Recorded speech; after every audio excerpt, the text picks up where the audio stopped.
49 arrests and almost 4 pounds of an extremely dangerous drug. The retail territory may have startled some people, but the authorities say it didn't surprise them. The roundup and the seizures were a vivid reminder of an epidemic that knows no season. So is Arkansas and the nation captive to a one-step forward, two-back drug dynamic? Questions and answers coming up on Arkansas Week.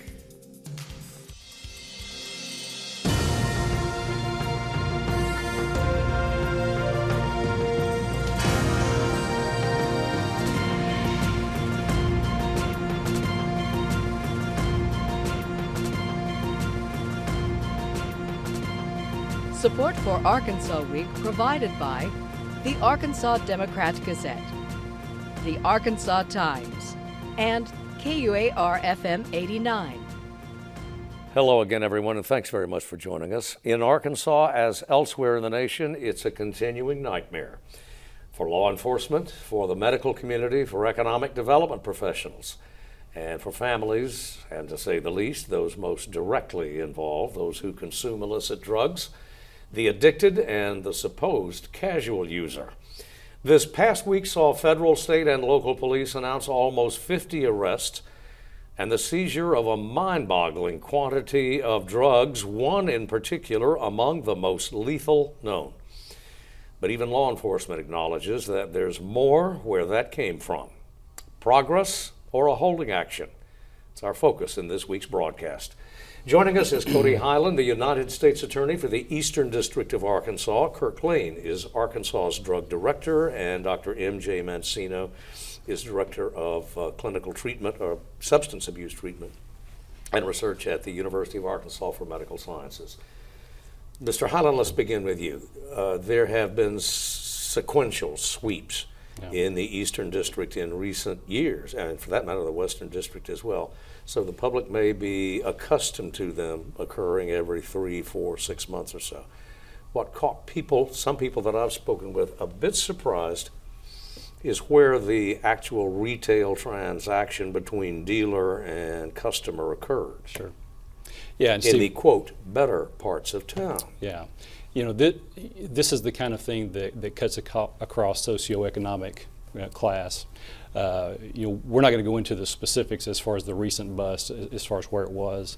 Clearly, it was in places that most people don't suspect, and somewhere that you know, when we look at those places, we don't think drug transaction, but that's exactly what occurred, and we're continuing to investigate that. And I think you'll probably see more arrests stemming from that, and more information coming very soon. Well, to put a finer point on it, these transactions occurred in the more affluent yes, it zip codes. Absolutely did. Central Yes, that's correct. Well, what are you at liberty to narrow that down? Well, I mean, Steve, it's an ongoing investigation, so we don't want to sacrifice any of that at all. So probably can't go into that. That'll come out soon enough, but it was certainly something that would be a surprise to most people. Well, since there was this sweep and one before it and one before that, yeah. There will be another one. That is correct. So, are we fighting a holding action here or a rear guard action exactly? Well, it's interesting. You know, these three you know, investigations were separate. 2 by the FBI, 1 by the DEA. Now we're talking about actually 3 gangs or 3 organizations. That's correct. And so, you know, it was just kind of a confluence of events that the timing worked out like it did. But I think that also speaks to the level of the problem we have, that we have 3 separate investigations with 3 separate organizations dealing at this level with these kinds of drugs. And so it's troubling. Whether we're conducting a holding action, I tell people all the time, you know, law enforcement doesn't have the luxury of hanging a mission accomplished banner. You know, as long as greed and lust and the willingness to profit off of human suffering is in the human heart, we're going to have crime. And whether that's homicide, theft, drug trafficking, we're always going to be dealing with that. And so our job as law enforcement, and you know, Kirk spent a lifetime in it, is to get up every day and they put their boots on and they go out and they meet it. And that's our job. And so I don't know that we'll ever eliminate it, but our job is to fight back against it, and that's what we intend to do. Kirk Lane, you had a career in law enforcement before you went into, became the state's drug czar, as it's sometimes called. From your perspective then, picking up on Mr. Hyland's remark, has your perception changed of the role of law enforcement in terms of its percentage or its slice of the problem's pie? Well, yes and no. I think on the yes side, drug trafficking trends always change, and we're seeing a big surge in the fentanyl as it's seeping into Arkansas through the drug cartels, and we're seeing the devastation that occurs. But we're seeing also a change in some of the role of law enforcement about how we investigate those overdose deaths, how we pursue. In the past, a lot of times overdose deaths, when somebody passed from an overdose death, that's where that investigation stopped. Now they're pursuing forward to find out who poisoned that person and hold them responsible. Yeah, and Steve, as part of these investigations, we did tie 2 deaths to the delivery. And so that's something that you're going to see more of at the federal level when we've got these organizations that sell the drugs and we can prove and tie the death to the delivery. We're going to start charging that as part of the indictment. And so that includes a life sentence.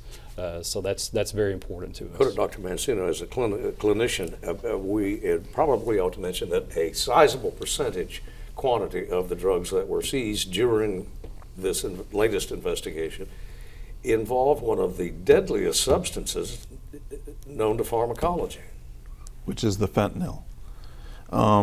So 5 years ago, I've been doing this, taking care of patients with opioid addiction for well over a decade now.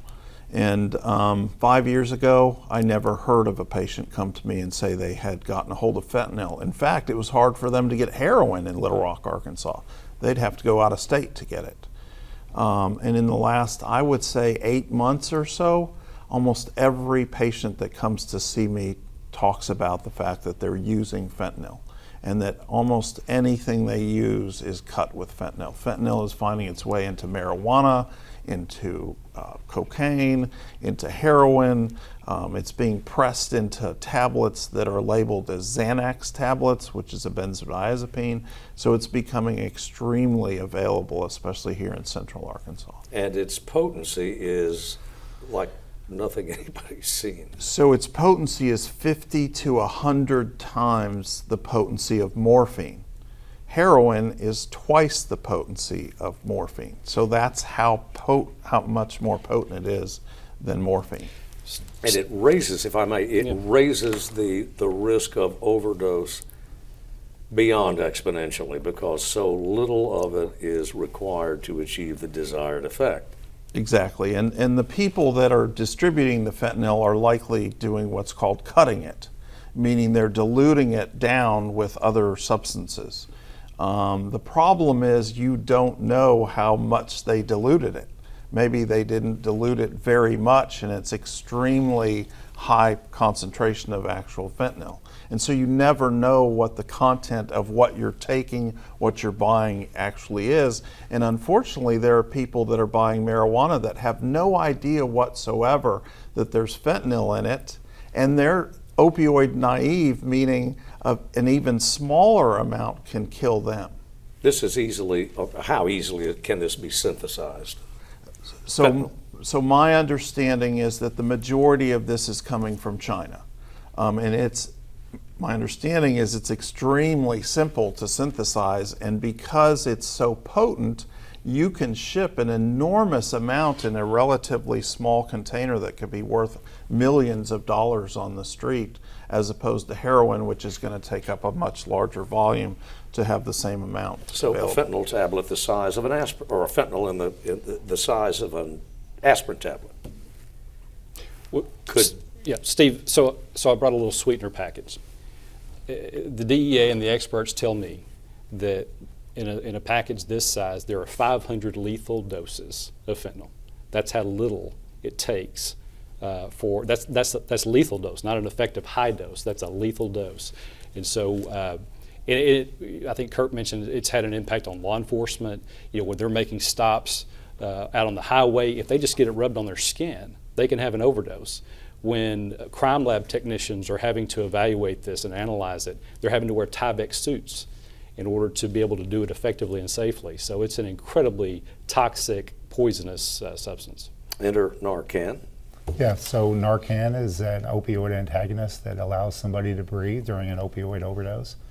We've been training first responders, and first responders are a lot of times our law enforcement and fire and ambulance.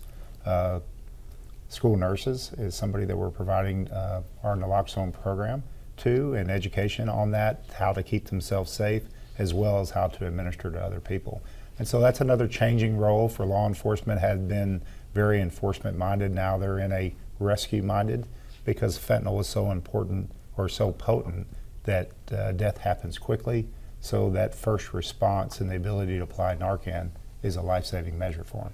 And it would appear that if, for example, law enforcement would get a handle, whatever that means, on fentanyl, the whole sphere of drug abuse seems to be a hydra, or have a cyclical nature to it.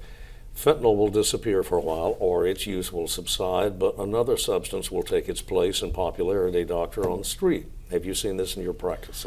So I've seen actually methamphetamine make a return, both from the standpoint of overdose, but also when patients can't find opioids, they turn to methamphetamine, which really shocked me at first, because I would have thought the methamphetamine would have made their withdrawal worse. But for whatever reason, they feel that methamphetamine actually helps them with their opioid withdrawal. So I agree 100%. They just substitute one substance for another substance, essentially to ensure that they can get and stay high.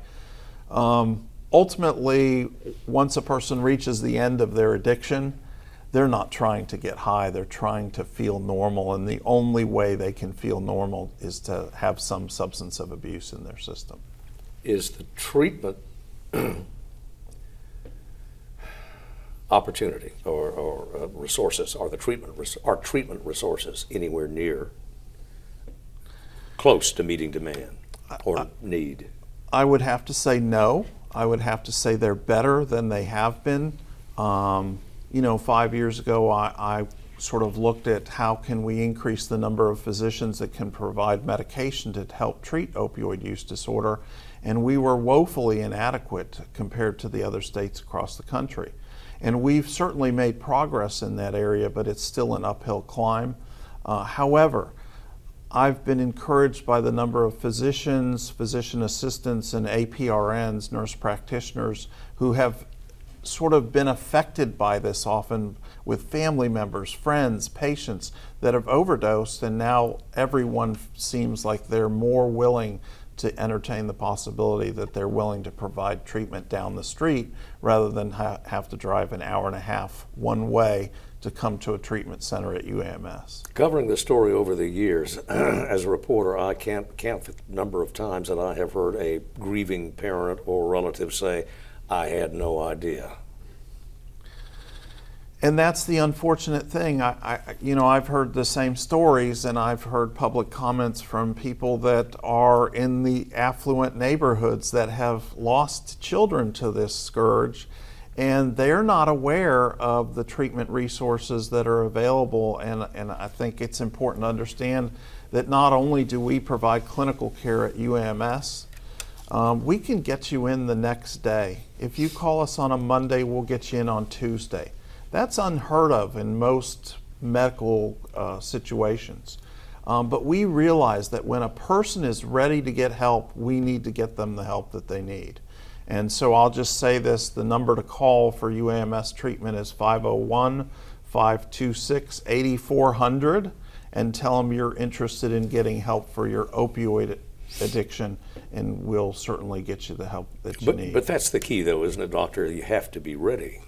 And that's part of the struggle, is especially in the younger people, especially those from the affluent neighborhoods, they have a lot of what I would call safety net resources that when they fall down, somebody picks them up and elevates them, and they don't experience the consequences in as much force as a person who maybe is from a lower socioeconomic status. Kirkland, the statistics would seem to indicate that so much addiction begins in the home or in the home of a relative where there is ready access for perfectly proper reasons, where there may be high octane opioid, that's redundancy, I suppose, where there may be opioids there under prescription.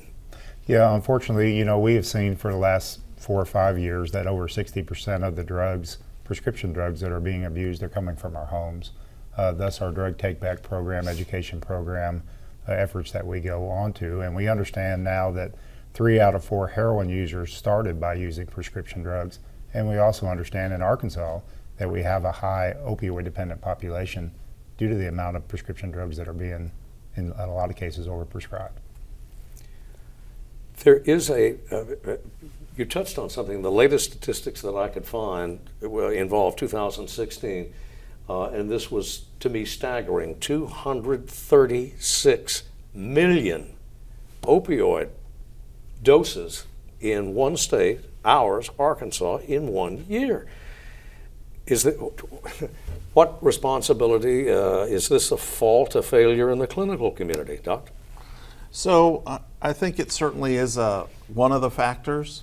I think it's a combination of factors. I think it's pharmaceutical companies pushing these medications. I think it's pain as a fifth vital sign, which is not really an objective measure. I think it's doctors having very limited time to spend with their patients. I think it's the diversion away from multidisciplinary approaches to chronic pain syndromes. I think it's a societal, everyone expects a pill to be able to fix whatever ails them. So unfortunately, doctors are definitively overprescribing, but I think it's a response to a myriad of external pressures. Kirkland? Yeah, I would have to agree with Dr. Mancino of that across the board. You know, we have put different tools in there like the prescription drug monitoring program. We've actually reduced some of our prescribing. We're currently in 2018 at 102.1 opioid prescriptions for every 100 persons in Arkansas, but the national average is 58.7. So we've got a ways to go. We're down to about 180 million opioid pills that were prescribed into a population of 3.2. So like I said, we still have a very strong opioid dependent population, have had that for over 10 years. And now the illicit drug market is coming into play on that because they see that. Well, in other words, you can cook hydrocodone much as you can cook fentanyl, in a Breaking Bad sense? Well, not so much with that. synthetics. Not so much that as the fact that people become opioid dependent, and the economics of what I call the economics of addiction, where prescription drugs on the street are worth about $1 a milligram. So if you have a 5 pill a day habit, that's $150 a day that you have to come up with 7 days a week. And it's so easy to move to heroin, it's $15 a bag. So the economics of it makes people move to the stronger drugs, the illicit drugs that are on the market. That's the problem we have. And as a state and federal prosecutor, Mr. Hyland, you've seen these economics at work up close. Absolutely. Absolutely. And to kind of go back to the doctors and prescribing, I think we had 2 doctors in the last 3 weeks in the Western District that were charged. And I think that's a balance. I think as a federal prosecutor, we have to be careful not to be second guessing doctors who are doing the right thing and practicing. And we have to be really, really careful when we criminalize those decisions. But at the same time, with apologies to C.S. Lewis, I don't have to be a cobbler to know that my shoes don't fit. I don't have to be a dentist to know that my teeth hurt. And I don't have to be a doctor to understand that when the doctor's prescribing opiates with several standard deviations away from the national standard for a national pharmacy, that we've got a problem. And so those extreme examples are something that I think the federal government can come in and take a look and say, do we have someone who is using the cloak of a medical license just to be a glorified drug dealer? And we've had some of that, and we're going to continue to look at that. Now, that has to be balanced with the idea that we don't want doctors looking over their shoulders thinking the U.S. attorney is coming. when they're practicing legitimate medicine and making decisions that I don't have the expertise to second guess. So it's a balance, but it's definitely something that we're looking at. Well, has the main pain management protocol changed, doctor? I mean, are doctors looking over their own shoulder now? Absolutely. I think there's a couple changes, and some of them are good and some of them are unfortunate. When they read a story about 2 doctors being arrested, their first thought is, I need to stop prescribing opioids because that could happen to me. That's not logical, but a lot of times decisions are made based on fear. And when you say, I'm going to stop prescribing opioids, and you've got a significant number of patients in your practice that you're prescribing opioids for, that's another reason for those patients to turn to the illicit drugs, because their supply has now been cut off. They're still dependent on those medications, and they turn to a cheaper alternative. And so that's why the demand is so high, and there's so much money to be made because of that. What we hope is that doctors step back and take an objective look at what they're doing. And if they're doing reasonable things, we don't want doctors to stop prescribing opioids. We just want them to be prescribed in an appropriate manner. And if there's better alternatives like physical therapies and TENS units and chiropractic and all those sorts of things, that's how we need to manage chronic pain, not with a simple 2-minute prescription for a large amount of opioids. Well, the doctor mentioned methamphetamines, crystal meth, a moment ago, and we focused in this conversation anyway mostly on opioids and its synthetics. Is the overall, Mr. Lane, in the overall scheme of things, has meth sort of subsided a bit? No, methamphetamine in Arkansas has always been the #1 drug threat and probably will be for a while. But we're seeing a lot of polydrug type deaths where people are mixing methamphetamine with heroin and fentanyl and different combinations. We're even seeing a rise in cocaine coming back from what we've seen in the past, mixing it with fentanyl. Fentanyl is a very cheap drug on the market and a very profitable drug because of the small amount goes a long way. So, from a $3,500 investment into a kilo or 2.2 pounds of fentanyl can yield somebody over $1 million worth of profit if they know what they're doing. On Saturday, October 26th, there will be, I think with Director Lane, the 17th, 18th drug take-back program, which has borne some fruit. The last one, I think, this was incredible.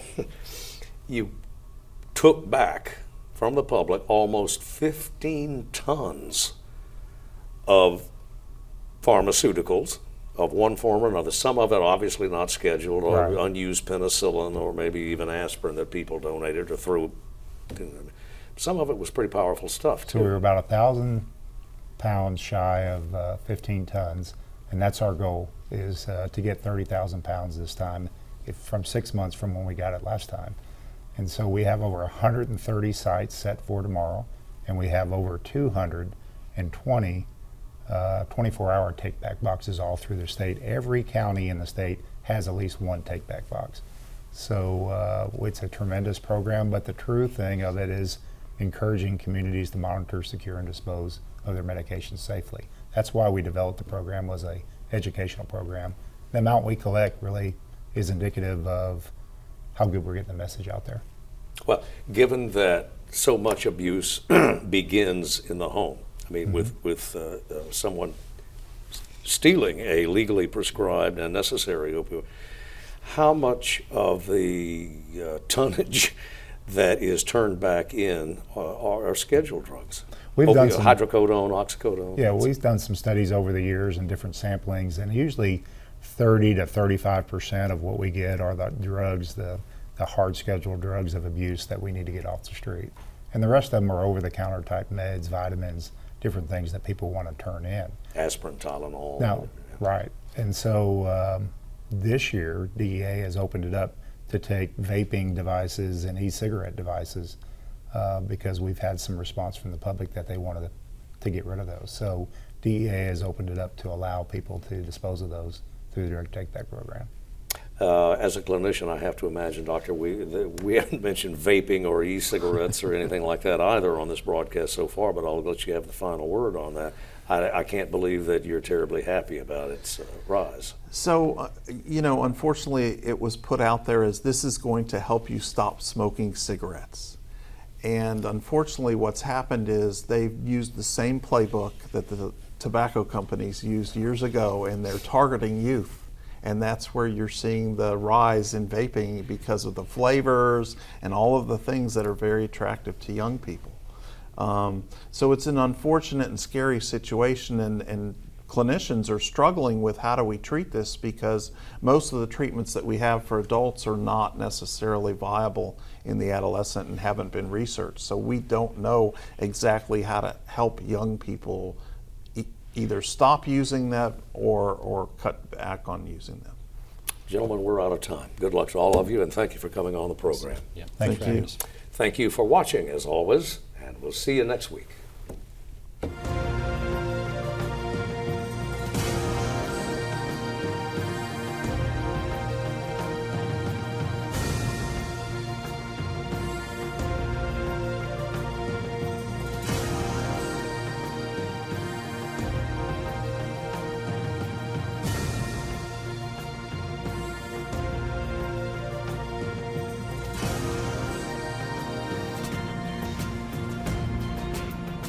Support for Arkansas Week provided by the Arkansas Democrat-Gazette, the Arkansas Times, and KUAR-FM 89.